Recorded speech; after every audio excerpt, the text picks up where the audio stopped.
Welcome back to another Shadow Room session. Today, we're going to do some learning about animals and how gangster animals really are.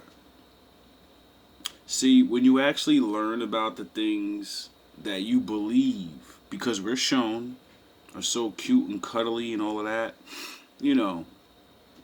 when you really see what they're really like, it changes things. Special bonus, I would like to say that I was taught a new word today.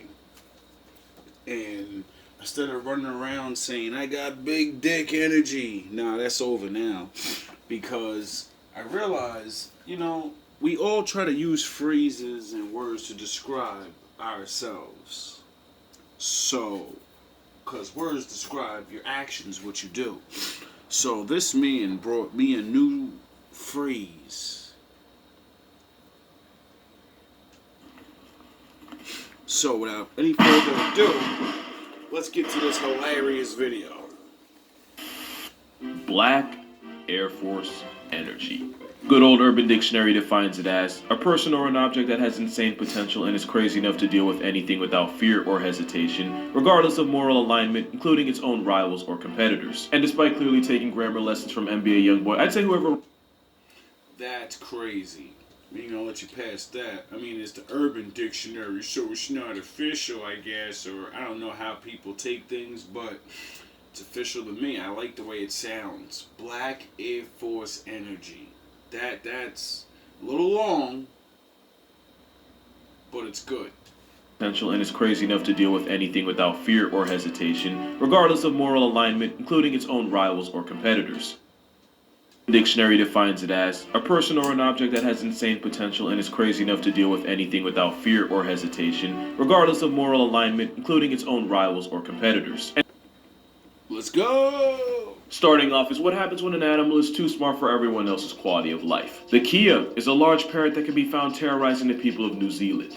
And don't let it fool you, this Black Air Force with a Grinch colorway is an op in every way. They're highly intelligent and armed with a hook-shaped beak, which is the perfect tool for Kias to inflate insurance by picking apart cars. You see, the Kia is smart enough to associate people and the cars we drive with food, which is why this anti-mechanic is famous for committing the cutest carjackings you'll ever see. Of course, they don't just stop at cars. This feather fellow will go through purses, backpacks, duffel bags, and swipe anything they can fly away with. There was even a case where this airborne pirate stole the passport of a Scottish man that didn't want to be identified. Because no one wants to be remembered for getting denied from your home country because you got your passport pickpocketed by a panhandling parrot. It happened to him and it can happen to you, but guess what? If you happen to get your wallet snatched and try to see the Kia about it, be prepared to also eat a several $1,000 fine and even jail time. Kias are protected by the government because it only makes sense that something with wings would be above the law. And it's... No, it would only make sense that we destroyed them so much that there's not a lot. So, they're protected now, and the spirit of their ancestors are still, around. So, we're descendants of those people. So I'm sure they're probably like, yeah, that's that motherfucker bloodline. Go fuck his car up. Go shit on his car every morning.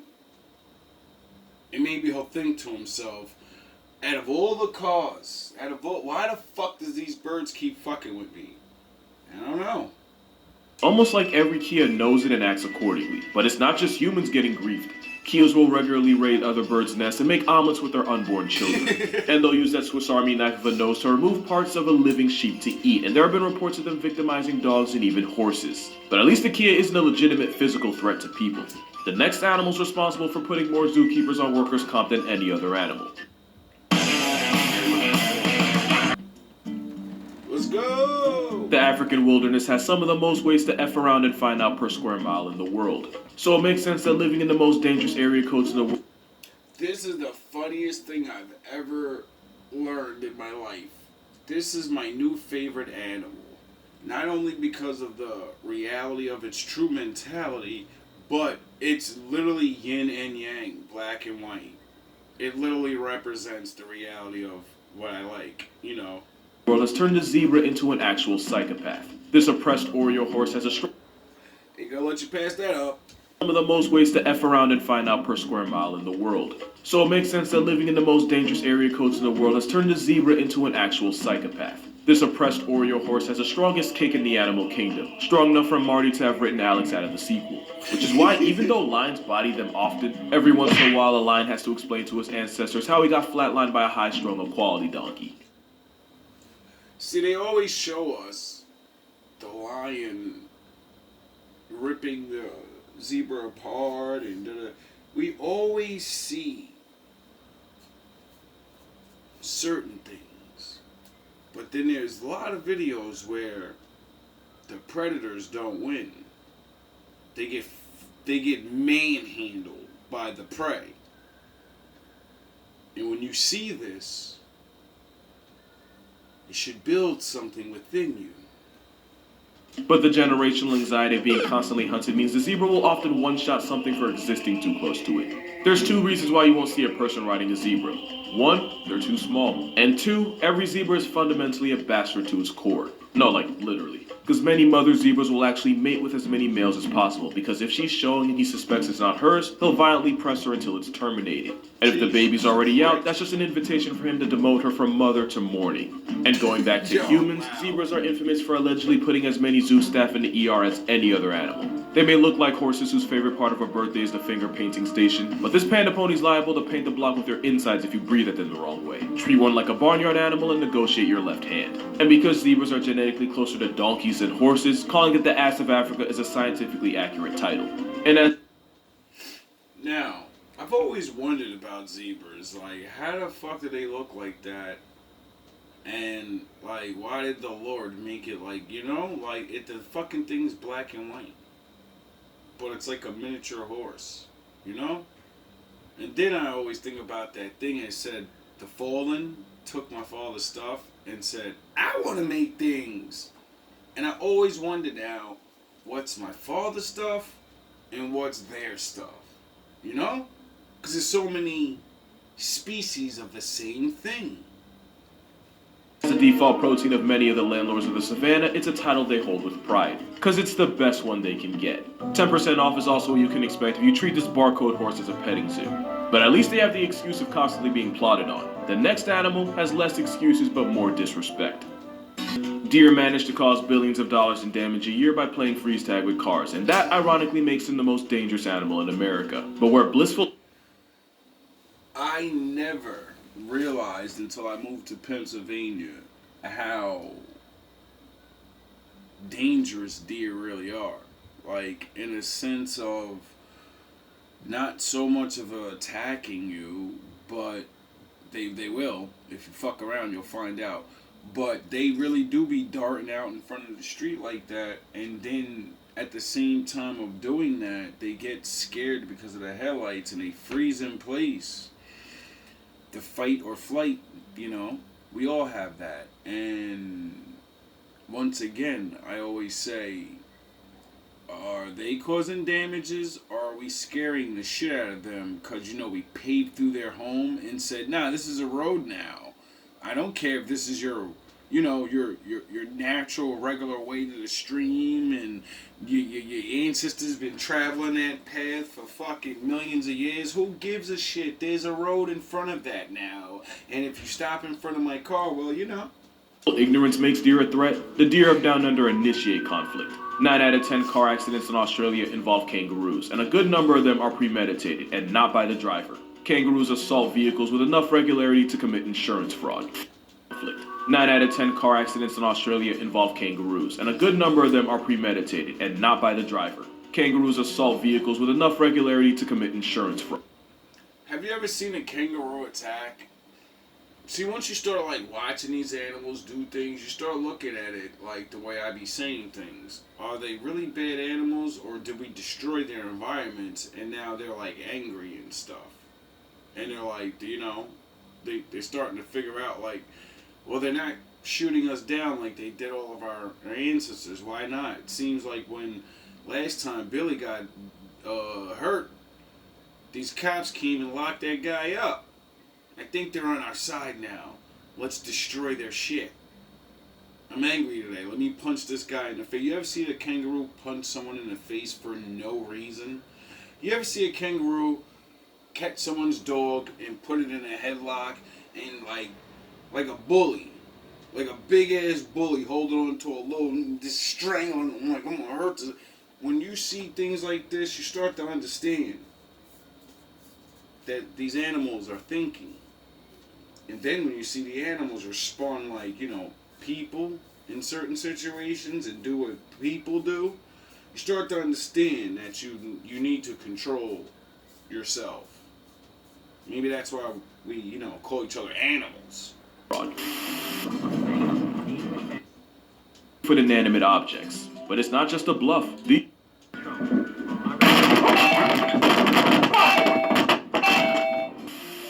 In fact, kangaroos will regularly beef with inanimate objects, but it's not just a bluff. These are some brolic marsupials, armed with claws, but more importantly a sharp dagger of a toenail. Which is why it's not a kangaroo's punch you have to worry about, but that Jurassic pedicure disembowelment. It's what makes their sparring sessions so lethal. That and the fact that kangaroos start every day with the specific goal of inconveniencing as many life forms as possible. If you happen to fly a drone in kangaroo country, prepare to have your insurance tested. In fact, it's not a stretch to say they hate anything that flies. Can you imagine how ridiculous this could have gotten? Imagine people thinking you died paragliding when really you survived but got mobbed by a pack of royal... Imagine you go skydiving, as you're coming down about to grace the floor, you see two kangaroos charging you. On impact. Kangaroos are number 8 because there's really no good reason for this. You see, as dangerous as Australia is, there aren't really any dominant apex land predators. While kangaroos often contend with dingoes and the occasional wedge-tailed eagle, a full-grown kangaroo doesn't have much that can threaten it, other than a bigger kangaroo. So my working theory is, they got cocky.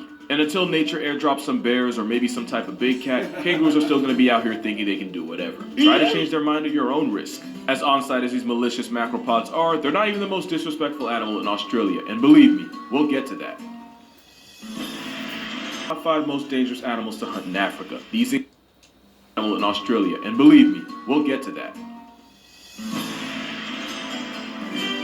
The Big 5 refers to the top 5 most dangerous animals to hunt in Africa. These include the elephant, the rhinoceros, the lion, the leopard, and an animal so feared it's been nicknamed Black Death. The African Cape buffalo is a walking attempted homicide case armed with a pair of horns to make most attempts successful. They have one of the highest KD ratios against humans with guns. In some places, these tanks with road rage and 50% of the people they go after, and a lot of that is because they will actively seek revenge. There have been stories of one buffalo murking the same hunter that took out a member of its own herd. So animals enact revenge. Whether you're a lion or a hunter, these trench cows get it back in blood. And the scariest version of a Cape buffalo is one that's already been injured. Hunters have followed a mortally wounded buffalo into thick brush, only for the freight train with legs to circle back and ambush them from behind. Which is why the #1 rule when hunting Cape buffalo, assume you only have one shot because that's usually all you get.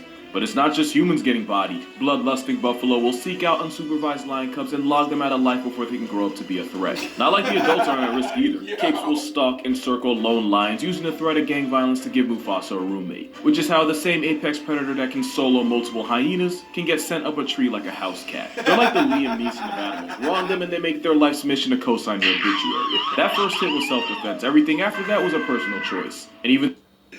Yo. You ever see a lion get jumped? Worst thing in the world, bro. That shit is like, that's what I mean. Like, when you see certain things, this shit changes. You just, start looking at life for more real. Start understanding things. There's nothing funnier than a lion thinking they're tough, right, on the prey. And then all the prey gang up on the one lion and say, what are you going to do now? What are you going to do now? There's all of us. And there's only you. Though experienced lions can take them down, it's still very much a gamble. Especially since they can travel in herds of hundreds. That's also how they earned the nickname Widowmaker. Because right now there's at least one woman on Tinder because her husband decided to hunt a 1-ton vibe check while the buffalo decided that would be the day he'd finally live up to his nickname. It's also how they earned the nickname Widowmaker. Because right now there's at least one woman on Tinder because her husband decided to hunt a 1-ton vibe check while the buffalo decided that would be the day he'd finally live up to his nickname. sorry for anybody that, this actually happened to, but, fuck around. You're gonna find out, right? It's a murderous mammal, but like the zebra, it's often just... I can't feel bad when people go hunting and die. Just like I don't feel bad. I feel bad if people are like children and get, because, like I'm about to the next thing. I don't feel bad when adults get hurt in a zoo by an animal. Why? Because they're not supposed to be in a fucking zoo. And if someone, made me something I'm not and caged me up, I don't know what that would do to my mind. I don't know how bad I would want to get free. And when I realize I can't get free, like the Joker thing, why animals think maybe they can go Joker too. Self-defense gone way too far. Not like the antics of the next animal. If you're talking about the Black Air Force of the sky, you're probably talking about crows. Or really just corvids in general. Crows are smart enough to manipulate their environment to their advantage. But they're also devious enough to manipulate other animals for their own sadistic pleasure. I don't know what that crow said at that cat, but it certainly involves someone's mother. Ravens will weaponize their relationship with wolves to call out hits on competing coyotes. Crows in Tokyo have especially become a problem where they've basically gone to war against the entire human population. But it's not just humans getting bullied. There might not be a worse time to be an owl than in broad daylight surrounded by a murder of crows. Not to mention crows will often raid the nests of other birds for a disturbingly literal kids meal. And that's when they're not just straight up snatching minors in front of their parents. I think EDP just found a spirit animal. They'll regularly mob and harass other birds until they drop the food they've already caught. And crows won't hesitate to beat on much larger birds of prey, which might explain why they do the exact same thing with humans to get them to surrender whatever calories they have on them. But the avian onslaught peaks out with the Australian magpie. Now, turns out they're not actually corvids. They actually sit closer to another bird with psychopath tendencies. Either way, Australian magpies manage to be the most feared thing in a country seasoned with crocs, cassowaries, and snakes. And while most wildlife is harmless as long as you respect their space, the earth is their space, and they have no patience for trespassers, to the point where many Australian a country seasoned with crocs, cassowaries, and snakes. And while most wildlife is harmless as long as you respect their space, the earth is their space, and they have no patience for trespassers, to the point the most feared thing in a country seasoned with crocs, cassowaries, and snakes. And while most wildlife is harmless as long as you respect their space, the earth is their space, and they have no patience for trespassers, to the point where many Australians have taken to wearing helmets to protect themselves from the magpie's malicious intent, especially during swooping season, where magpies will relentlessly attack anything that gets near their nest. Actual human lives have been lost to this goth Tweety's tantrums. And since corvids can remember faces, once you've been swooped, you can expect the same treatment next year. I think Tirzu said it best, corvids are... Could you imagine you piss a bird off and then every day, it just sees you, it's like, yeah, that's that mother, alright, I'm about to get this thing. Like, yo, that's crazy. I can only imagine how many people, like, that reminds me of this dog when I was a kid. I used to walk home from school, and for some odd reason, this dog would always literally jump over its fence and then chase me, my friends, and my brothers down the block, right? So one day I'm going down there, and it jumps over the fence, and I start running, and I'm running, and this thing's catching up to me like the movies, and see your little legs is running as fast as you can, and then you turn around and it's right there. When I say the power of the flash came over me, and I fucking kicked up dust on that fucking thing. And this thing literally still was coming. I jump on top of somebody's car, take my belt off, and just start swinging at it, right? This fucking thing, as soon as I attack, it jumps back, looks at me, and then walks off, and then looks back at me like, yo, like, bro, I was just fucking with you. Thing never chased me ever again. And I realized the thing was just fucking with me. It was trained to chase people away, but it wasn't actually a killer dog. It was just gonna protect its area. It's gonna get you the fuck up out of there, and like that dog I showed you the other day. Came down the block on dude, rushing him. Maybe that's on the Wolf Channel. I don't know. But you know what I mean, right? I've noticed that hippos weren't included in the Big Five, and I have to assume that's because nobody that has a desire to see the next day would actually hunt them. Arguably, no animal has a harder working PR team than a hippopotamus. First, hippopotamuses are always shown as a big, pink, cuddly, slow, stupid. They're always presented as, you may have noticed that hippos weren't included in the Big Five, and I have to assume that's because nobody that has a desire to see the next day would actually hunt them. Arguably, no animal has a harder working PR team than a hippopotamus. First of all, it's not the goofy lardonkeolets you think it is. A thin subcutaneous fat layer means hippos are actually walking units. And despite their awkward appearance, hippos can outpace any human over short distances, and that includes on land and in water, where they somehow become even more territorial. Hippos have been known to lower their census totals of other animals for seemingly no reason. Just when an antelope thinks it's been bailed out, the slaughter horse does origami with its spine. And even though they're supposed to be herbivores, every once in a while they'll give into the temptation of tasting the flesh of their victims. Cannibalism is not off the table. Science doesn't really know why exactly they do this, but science doesn't account for an animal just being a dick. Few predators will press this obese water pig, and those that do so at their own risk. Hippos are so carnage happy that the biggest threat to a baby hippo is a bigger, meaner bull hippo. It's how a hippo baby shower can legitimately end in a rain of flesh confetti. Now, to be fair, plenty of animals resort to infanticide. Hippos are just really mean about it. Like I said, nobody's PR team works harder. Except maybe dolphins. Which makes sense, since despite resembling ungulates like warthogs and rhinos, the hippo's closest living relatives are actually cetaceans like dolphins and whales. But instead of making it out in the ocean, hippos decided to make a living griefing everything in its area code. And I didn't even mention the way they claim that area code.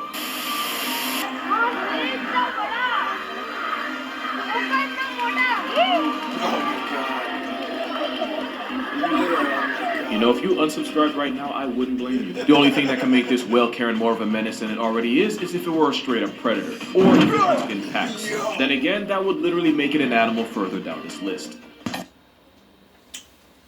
Hope you guys learned something. We gonna stop this and see what else we can find real quick. Said it's crazy. Fuck is rain. It ain't never rained before, and then guess what? It rained. Now I want y'all to think about that. Because people talk about the flood and they talk about how catastrophic it is, but they don't do it in detail. Everybody knew about the crucifixion, but until people saw Passion of the Christ, motherfuckers really never got how cold-blooded that shit was. Right. We hear a story, but without the details, it hit different. So let me give you the details of the flood, starting with a question. Have you ever seen anyone drown? In person? Yeah. No. Like in person? Not I have. I ain't never seen that shit either. I have.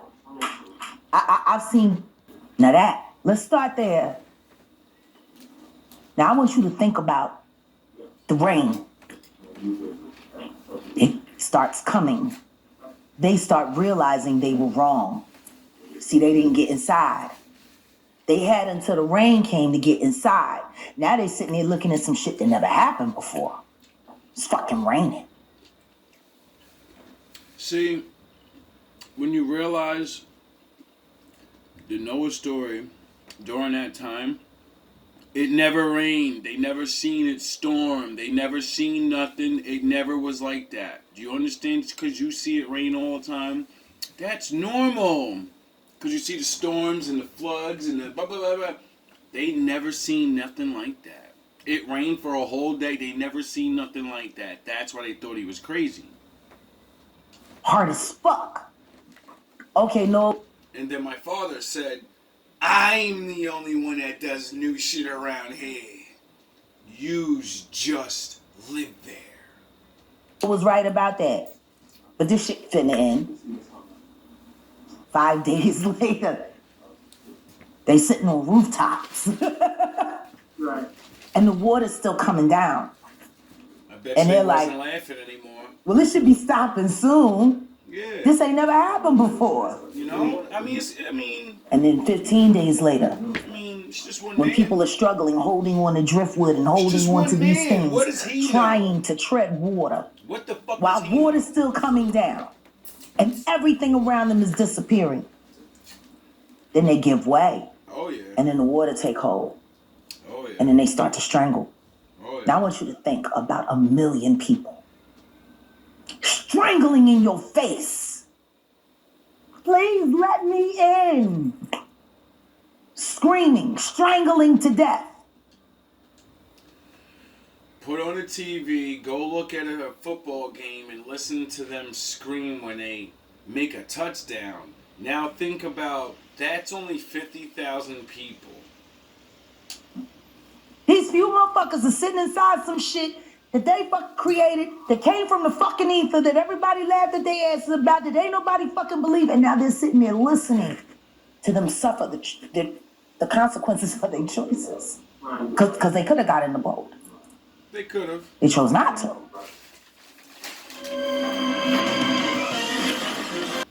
Message for somebody. My. How illuminating. How time has passed. 20 days later, guess what? Maybe a few people still manage to find a way to cling on to something. But they starting to get tired and they starting to give way and they haven't eaten. They're becoming delirious. And guess what?